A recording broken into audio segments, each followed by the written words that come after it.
Stenowalebabu welcomes you. Shorthand dictations in male and female voice from all sources like magazines, speeches, and editorials at various speeds up to 120 WPM for various departments like SSC, DSSSB, CRPF, Delhi Police, etc. Please like, share and subscribe the channel. Thank you. Exercise number 17. Sir, with regard to this banking laws, there is much to be said. After the nationalization of banks, several issues have cropped up. Here, the government proposes certain amendments, out of which some are necessary, but I would like to draw the attention of the Honorable Minister to the Banking Laws Bill 70 of 1983, in which there is a proposal for prohibition of the acceptance of deposits by unincorporated bodies. About this, I would like to stress this point because society has its structure in this country.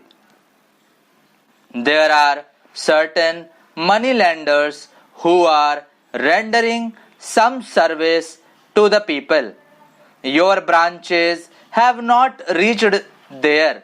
That entire structure or infrastructure, whatever you name it, is not there. Because of that, Saraf associations have made representation to the government on the way in which you are stopping this thing. If we say you can collect deposits from 10 people only, then this entire thing will come to a standstill. Your other amendments I support, but as far as this thing is concerned, I would like the government to think. The basic objective, which is difficult to understand and much less to appreciate, of this underlying objective behind the introduction of the bill, and more particularly the amendment mentioned above, which is likely to have a far-reaching effect on various sectors of the economy. If the government is determined to protect and promote the interest of the depositors or root out malpractices on the part of certain elements in the informal credit market, then there are various ways and means by which these aims could be achieved. It is apprehended that such a drastic measure will result in squeezing the source of credit in the informal credit market, which will not only paralyze the normal course of conduct of business in the urban and rural areas, but also provide wide scope for unhealthy and undesirable practice, a situation which can hardly be viewed with calm. We humbly feel that rigorous restrictions on acceptance of deposits by the unincorporated bodies has also draconian measures to control them would only cause serious damage to the economy, resulting in hardship to millions of people without any commensurate benefit to anybody. Now, sir, this is the representation that they have made, since all the branches of our nationalized banks have not reached the rural areas. In the far-flung areas, what would happen to those people? Sir, having stated this, these people had approached me in Bombay. Then, sir, all the sheriff associations are already agitated over it. Now, I have got a memorandum which I think has been submitted to the government also. It is Gujarat State Sheriff Association.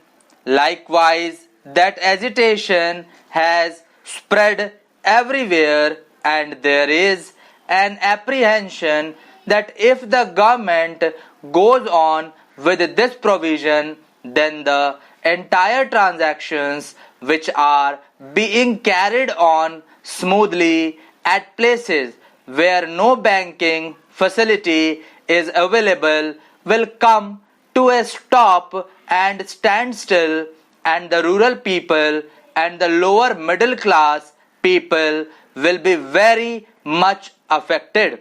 Now, they have stated the reason why it is an unjustified move and what is the magnitude of the problem. There are certain implications on vital sectors. The move will be an obstruction to informal credit structure. It will be a death blow to distributive trade. It will have a detrimental effect on rural sector. Then it has been mentioned that it will have a crippling impact on indigenous banking. It will aggravate unemployment. There are certain drastic penal provisions about which also they have stated. They have mentioned about the erosion of moral values also. Well, sir, we may keep it aside. We all should be very much concerned with the moral values also. Now, it has a far-reaching impact. They have stated all this in their memorandum. I would only like to highlight one or two main points. It has to be realized that the informal credit structure comprising of trade, business, commission agents and indigenous bankers has been rendering valuable services since times immemorial to various sectors of the society, and more particularly in rural and semi-urban areas. What is more, they occupied a place of pride due to personalized service to both clients and depositors, coupled with high efficiency and prompt service at low overhead cost.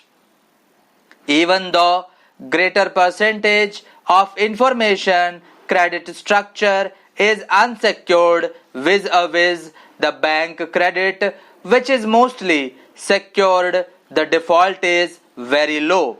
Despite substantial expansion of bank branches, not only of the nationalized banks but also the national rural banks and the cooperative banks, the informal credit market continues to serve the increasing needs of the internal trade, industry and commerce of the country, which highlight its viability and indispensability. Even in developed countries like USA, informal and non-banking commercial credit markets operate without being subjected to close, customary and legal regulation characteristic of commercial banking and its variants. In such circumstances, instead of destroying such informal credit structure, it would be quite useful to revitalize and reinvigorate it. Thank you.